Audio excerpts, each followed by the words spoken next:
Tennessee basketball earned a number 3 seed in the NCAA tournament. I'm Blake Toppmeyer along with Mike Wilson.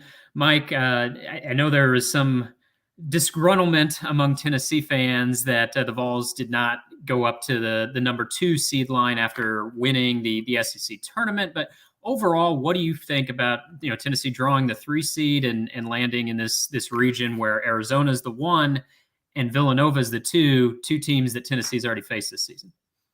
Yeah, I do think the ideal situation for Tennessee certainly was being the 2 seed in Greenville, which fell to both Duke and Auburn ultimately, just because, first off, that was geographically the closest possibility for Tennessee.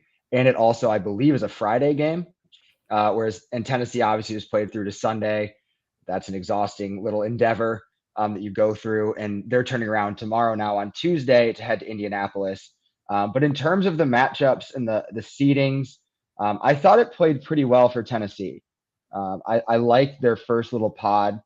Longwood as the opening opponent can shoot, but I like Tennessee in that one. And Colorado State, Michigan is that other group. But I think what you touched on there, Blake, is really key with it, is that Tennessee's possibilities of the regional round in San Antonio are 2 teams that they're familiar with in Villanova and Arizona. They played Villanova back, I believe, November 18th, and then played Arizona on December 22nd.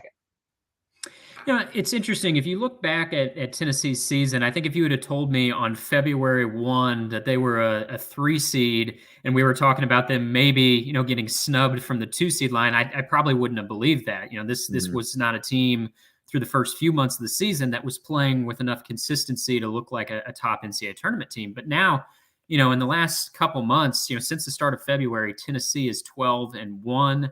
What do you think they've done here these last 13 games during this stretch to ratchet it up a notch? I think it really has come back to the play of Josiah Jordan-James. He really became an offensive threat through February, and that was something that he hasn't been consistently in his career, but he's a guy that's knocking down 3-pointers at a high clip. He's doing that very well, and when he's giving Tennessee offense, it's a very different team. I also think Kennedy Chandler has really, really settled into who he is as a player. Probably within the past maybe 3 weeks for Kennedy. He was the best player at the SEC tournament this weekend, and I don't think it was close for much of those stretches. He was the guy that Tennessee went to when they needed a bucket. He was the run stopper against Kentucky. He was that again against Texas A&M. I thought he used his speed offensively in a more consistent manner than he has. Yeah, I really think Tennessee's success has come back to what those 2 guys have been doing recently on the offensive end, because defensively this team knows who it is and what it is. But the way that those 2 guys are playing gives Tennessee 4 guards that it can count on to be pretty darn good game in and game out. You mentioned the defense, and it's, I guess, not really surprising that a Rick Barnes team would have defense as its calling card, right? But how do you feel like that translates to March Madness, to the NCAA tournament format? We've seen that defense, throughout the past month and a half be so valuable and help lead this run. How does that translate to this tournament, do you think? Yeah, you can kind of throw those cliche type phrases around of defense travels, defense plays everywhere, and that's what it is. Shooting comes and goes, and you've certainly seen that with Tennessee. They have those 4 to 5 minute dry spells far too often, and ultimately, to me, that's what could cost this team at the wrong time. But defensively, they're able to stay in it with any team just based on the way that they guard, the way that they pressure, the way they create contested shots.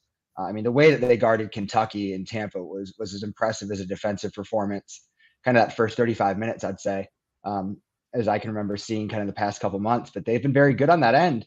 And when you can play defense, that's going to give you a chance to win any game.